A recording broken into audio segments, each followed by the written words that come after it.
नमस्कार बंधुरा आज के आमी आपनादेर संगे दई आलुर दमेर रेसिपि शेयर करब। तार जोन्नो एखाने आमी 500 ग्राम आलू परिष्कार करे धुए और एरकम दुई आर्धेक करे निয়েছি। आपनादेर काছে যদি ছোট आलू থাকে তাহলে আপনারা গোটা গোটাই দিতে পারেন।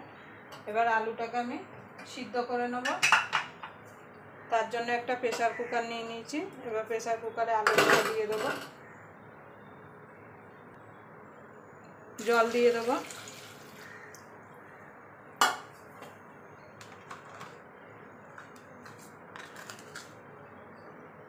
সামান্য একটুখানি নুন দিয়ে দেবো। এবার প্রেসার কুকারের ঢাকনাটা না লাগিয়ে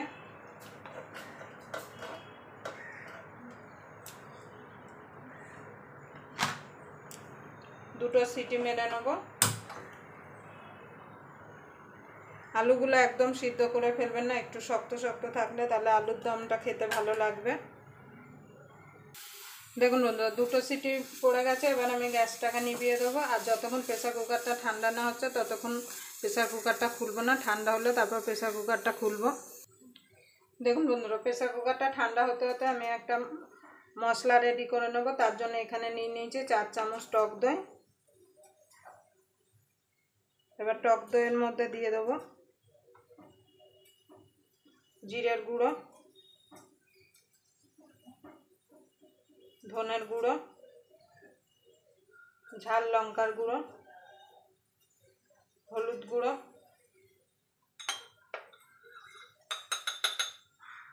রঙের জন্য কাশ্মীরি লঙ্কার গুঁড়ো, স্বাদ মতো নুন,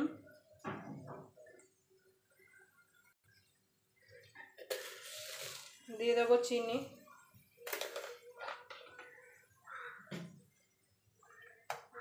এগুলো এবার একসঙ্গে ভালো করে মিশিয়ে নেব দইয়ের সঙ্গে। আপনারা পুরো ভিডিওটা দেখবেন, আশা করি আপনাদের ভালো লাগবে। যদি দই আলুর দমের রেসিপি আপনাদের ভালো লেগে থাকে তাহলে অবশ্যই একটা লাইক করে দেবেন। আর আমার চ্যানেলে নতুন বন্ধু হয়ে থাকলে অবশ্যই চ্যানেলটা সাবস্ক্রাইব করে আমার পাশেই থাকবেন। আর পাশের বেল আইকনটা অবশ্যই বাজিয়ে দেবেন আমি যখন কোনো নিত্য নতুন রেসিপি আপলোড করব সবার আগে পাওয়ার জন্য।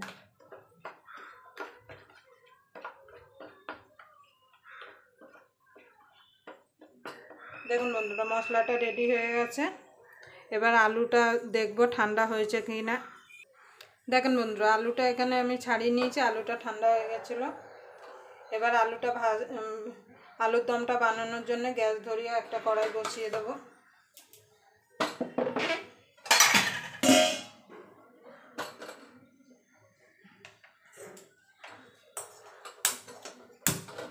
এবার কড়াইটা গরম হওয়া পর্যন্ত অপেক্ষা করব। দেখুন বন্ধুরা কড়াই গরম হয়ে গেছে, দিয়ে দেবো তেল। আমি এখানে সরষের তেলে বানাচ্ছি, আপনারা চাইলে সাদা তেলেও আলুর দমটা বানাতে পারেন।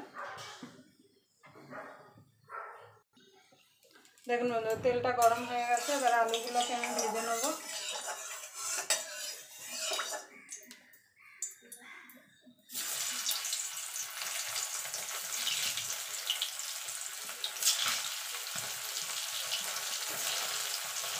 আমি আলুগুলোকে লাল লাল করে ভেজে তুলে নেব। দেখুন বন্ধুরা আলুগুলো ভাজা হয়ে গেছে, আমি এবার তুলে নেব।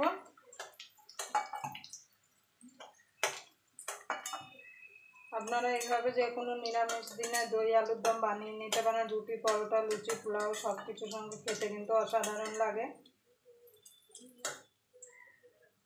দেখুন বন্ধুরা আলুগুলো সব তুলে নিয়েছি। আমি বাকি রান্নাটা এই তেলেই করব। তার জন্য ফোড়নে দিয়ে দেবো দুটো তেজপাতা, একটুখানি গোটা জিরে, আর এখানে গোটা গরম মশলা।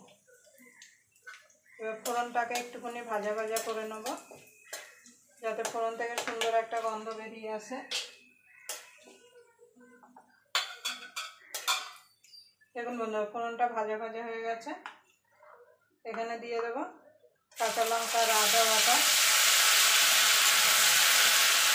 এবার কাঁচা লঙ্কা আর আদাটা একটুখানি নেড়ে চেড়ে নেবো যতক্ষণ কাঁচা গন্ধটা না চলে যাচ্ছে আদা। দেখুন বন্ধুরা আদার কাঁচা গন্ধটা চলে গেছে। এবার দিয়ে দেবো টক দইটা যেটা মশলা দিয়ে ফেটিয়ে রেখেছিলাম। দিয়ে ভালো করে মিশিয়ে নেব।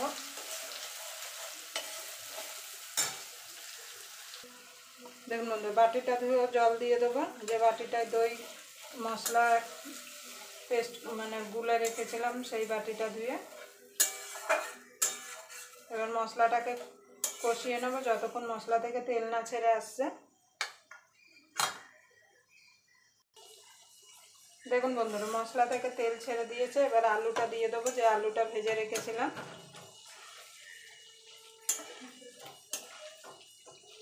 এবার আলুটা ভালো করে মশলার সঙ্গে মিনিট খানিক একটুখানি কষিয়ে নেব, যাতে আলুর ভিতর সব মশলাগুলো ঢুকে যেতে পারে।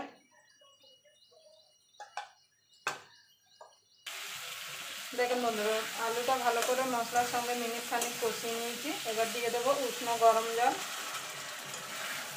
আমি মানে ঝোল রাখবো না, গামাকা করবো, ওই জন্য আমি অল্প জল দিচ্ছি। আপনারা যদি যেমন ঝোল খাবেন সেই বুঝে কিন্তু জলটা এখানে দেবেন। এবার এটাকে মিনিট খানিক একটু ফুটিয়ে নেব। দেখুন বন্ধুরা, আমার দই আলুর দমটা রেডি হয়ে গেছে। এবার একটু গরম মশলা দিয়ে আমি নামিয়ে দেবো।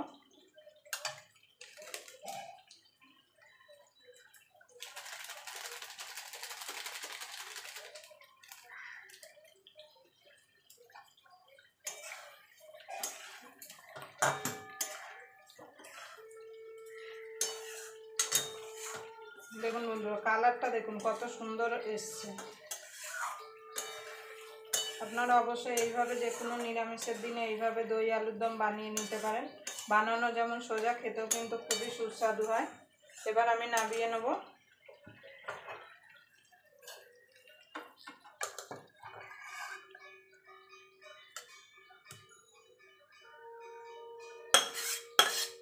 আমি এখানে কাঁচা লঙ্কা দিলাম না, আপনারা চাইলে কাঁচা লঙ্কা দিতে পারেন। আবার আপনাদের সঙ্গে কোনো নতুন রেসিপি নিয়ে দেখা হবে। ততক্ষণ পর্যন্ত আপনারা ভালো থাকবেন, সুস্থ থাকবেন।